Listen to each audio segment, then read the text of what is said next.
കൃഷ്ണ ഗുരുവായൂരപ്പ ശരണം. ഗുരുവായൂരപ്പൻ്റെ ഉച്ചപൂജയും കളഭാലങ്കാരമൊക്കെ കഴിഞ്ഞു, നട തുറന്നു. അപ്പോൾ നമുക്ക് ഗുരുവായൂരപ്പനെ കാണാൻ പോകണ്ടേ. ഗുരുവായൂരപ്പൻ്റെ ചതുർബാഹുവായ വിഗ്രഹത്തിൽ ഇന്നിപ്പോൾ ഏത് രൂപത്തിലാണ് ഭഗവാൻ നിൽക്കണമെന്ന് അറിയില്ല. നമുക്ക് പോയി നോക്കാം. ആദ്യം തന്നെ കിഴക്കേ നടയിലുള്ള മഞ്ജുളാലിനെ ഒന്ന് വന്ന് പ്രദർശനം ചെയ്യാം.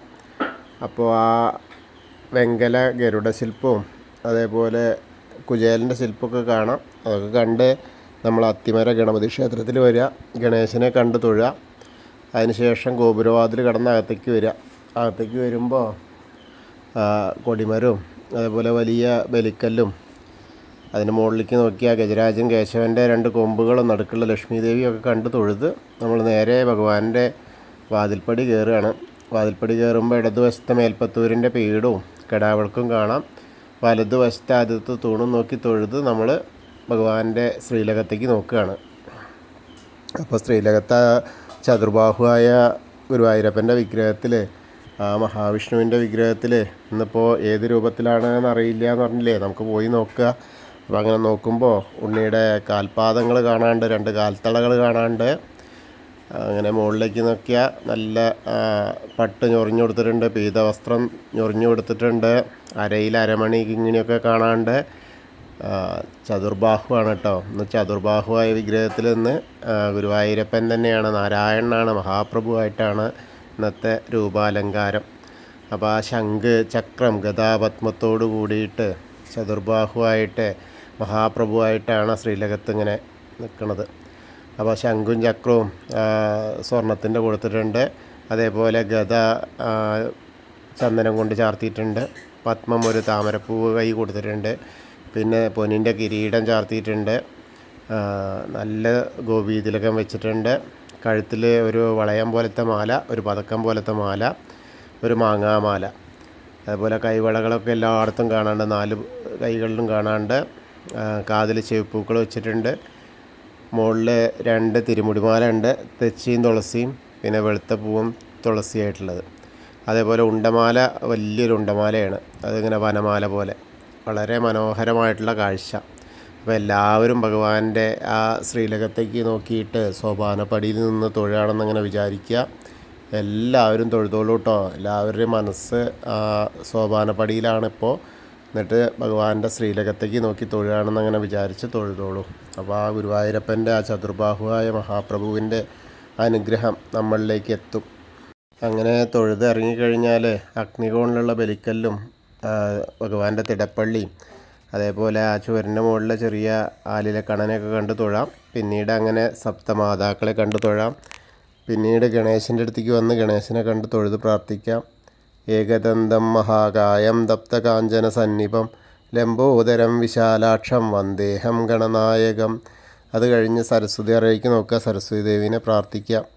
സരസ്വതി നമസ്തുഭ്യം വരദേ കാമരൂപിണി വിദ്യാരംഭം കരിഷ്യാമി സിദ്ധിർഭവതു മേ സദാ. പിന്നീട് അങ്ങനെ വന്ന് നേരെ കോർണറിലേക്ക് ഇങ്ങനെ വരുമ്പോൾ മായാദേവീനെയും അതേപോലെ ചെറിയ ഗണേശനെയൊക്കെ കണ്ട് തൊഴാം. പിന്നെ മത്സ്യം, കൂർമ്മം, വരാഹം, നരസിംഹം വരെയുള്ള രൂപങ്ങളൊക്കെ കണ്ട് തൊഴുത് മേൽശാന്തിൽ അവിടുന്ന് അർച്ചന പ്രസാദമൊക്കെ വാങ്ങാം.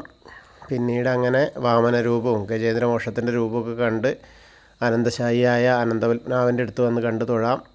അത് കഴിഞ്ഞ് ഗരുഡാരൂഢനായിരിക്കുന്ന മഹാവിഷ്ണുവിനെയും കണ്ട് തൊഴുത് ശ്രീകോവിലിൻ്റെ പുറകുവശത്ത് വന്ന് സാഷ്ടാംഗം നമസ്കരിക്കുക. നമസ്കാരമൊക്കെ കഴിഞ്ഞ് മുകളിലേക്ക് നോക്കിയാൽ ആ ഉഗ്രരൂപിയായ നരസിംഹസ്വാമിയെ കാണാം. അപ്പോൾ അത് കണ്ട് തൊഴുത് പിന്നീട് അങ്ങനെ വരുമ്പോൾ ബാക്കിയുള്ള ദശാവതാര വിഗ്രഹങ്ങൾ ശ്രീരാമചന്ദ്രൻ, ബലരാമൻ, ഭാർഗവരാമൻ, ശ്രീകൃഷ്ണനെയോ മുരുകനെയൊക്കെ കണ്ടിങ്ങനെ തൊഴുത് ഹനുമാൻ സ്വാമിയുടെ അടുത്ത് വരിക. ഹനുമാൻ സ്വാമിയെ കണ്ട് പ്രാർത്ഥിക്കാം. ത്വമസ്മിൻ കാര്യനിര്യാഗേ പ്രമാണം ഹരിസത്തമ ഹനുമാൻ യജ്ഞമാസ്തായ ദുഃഖക്ഷയകരോ ഭവ മനോജവം മാരുതതുല്യവേഗം ജിതേന്ദ്രിയം ബുദ്ധിമതാം വരിഷ്ഠം വാദാത്മജം വാനരയൂഥമുഖ്യം ശ്രീരാമദൂതം ശിരസാ നമാമി. ബുദ്ധിർബലം യശോധൈര്യം നിർഭയത്വം അരോഗത അജാഡ്യം വാക്പടുത്തം ഹനുമസ്മരണാത് ഭവേത്. ഓം നമോ ഭഗവതേ ആഞ്ജനേയായ മഹാബലായ സ്വാഹ. അത് കഴിഞ്ഞ് രാധാകൃഷ്ണ വിഗ്രഹവും കാളിയമർദ്ദന രൂപവും എണ്ണക്കണ്ണനൊക്കെ കണ്ടു തൊഴാം. പിന്നീട് അങ്ങനെ ഓവിൻ്റെ അവിടെ വന്ന് പ്രാർത്ഥിക്കാം. അതിൻ്റെ തൊട്ടടുത്തുള്ള താമരക്കണ്ണിനെ കണ്ട് തൊഴാം. പിന്നീട് അങ്ങനെ മുകളിലേക്ക് നോക്കിയാൽ കിഴക്ക് വശത്തേക്ക് നോക്കിയാൽ കൊടിമരം കണ്ട് തൊഴാം. പിന്നെ മണിക്കിണറും ഭഗവാന്റെ നൃത്താറയും കിടാവിളക്കൊക്കെ കണ്ട് തൊഴുത് നമ്മൾ കുറൂരമ്മയും നാരദരെയും മേൽപ്പത്തൂരിനെയും വസുദേവരെയൊക്കെ അങ്ങനെ കണ്ട് തൊഴുത് നമ്മൾ വടക്കേ നടയിൽ കൂടെ പുറത്ത് വരിക. അത് കഴിഞ്ഞ് പ്രസാദ കൗണ്ടറിൻ്റെ അവിടുന്ന് ചന്ദനവും തീർത്തൊക്കെ വാങ്ങാം. പിന്നീട് അങ്ങനെ ഇടത്തരികത്തുകാവിലെ ഭഗവതിയെ കാണാനായിട്ട് ഇങ്ങനെ പോന്നു കഴിഞ്ഞാൽ അങ്ങനെ അമ്മയുടെ അടുത്ത് വന്ന അമ്മയെ കണ്ട് തൊഴുത് പ്രാർത്ഥിക്കാം. സർവമംഗളമാംഗല്യേ ശിവേ സർവാർത്ഥ സാധികേ ശരണ്യേ ത്രയംബകേ ഗൗരി നാരായണി നമോസ്തുതേ. അങ്ങനെ അമ്മയെ കണ്ട് തൊഴുത് അവിടുന്ന് വരുമ്പോൾ ആ കോർണറിലെത്തിയ വടക്ക് പടിഞ്ഞാറ് ഭാഗത്തേക്ക് തിരിഞ്ഞ് നിൽക്കുക. എന്നിട്ട് മമ്മിയൂരപ്പനെ വിചാരിക്കുക. മമ്മിയൂർ പോകുന്ന പോലെ സങ്കല്പിച്ച് മമ്മിയൂരപ്പനെ മനസ്സിൽ വിചാരിക്കുക. അപ്പം മമ്മിയൂരപ്പൻ്റെ ആ ഒരു അനുഗ്രഹം നമുക്ക് കിട്ടും. നമശിവായ നമശിവായ നമശിവായ എന്നുള്ള പഞ്ചാക്ഷരി മന്ത്രം ജപിക്കുകയും ചെയ്യാം. അപ്പോൾ മമ്മിയൂർ പോയിട്ട് ദർശനം കിട്ടിയ പോലെയാവും. പിന്നീട് അങ്ങനെ കൊടിമരത്തിൻ്റെ അവിടെ വന്ന് തൊഴാം. പിന്നീട് അങ്ങനെ നേരെ വന്ന് കൂത്തമ്പലത്തിലും അതുപോലെ അയ്യപ്പസ്വാമിയുടെ അടുത്ത് വന്ന് തൊഴുത് പ്രാർത്ഥിക്കാം. ഭൂതനാഥ സദാനന്ദ സർവഭൂതദയാപര രക്ഷ രക്ഷ മഹാബാഹു ശാസ്തേ സ്തുഭ്യം നമോ നമ. അത് കഴിഞ്ഞ് അവിടുന്ന് ഇങ്ങനെ വന്ന് പടിഞ്ഞാറ് നടയിലുള്ള ദീപസ്തംഭത്തിൻ്റെ മുകളിലുള്ള വേണുഗോപാലിനെയും കൊടിമരത്തിൻ്റെ മുകളിലുള്ള ഗരുഡധ്വജനെയും കണ്ട് തൊഴുത് നമ്മൾ പടിഞ്ഞാറ് നടയിൽ കൂടെ പുറത്ത് വന്ന് രുദ്രതീർത്ഥക്കുളത്തെ ഒന്ന് പ്രദക്ഷിണം ചെയ്യുക. പ്രദക്ഷിണം ചെയ്യുമ്പോൾ നടുക്കുള്ള കാളിയമർദ്ദന രൂപിയെ കണ്ട് തൊഴാം.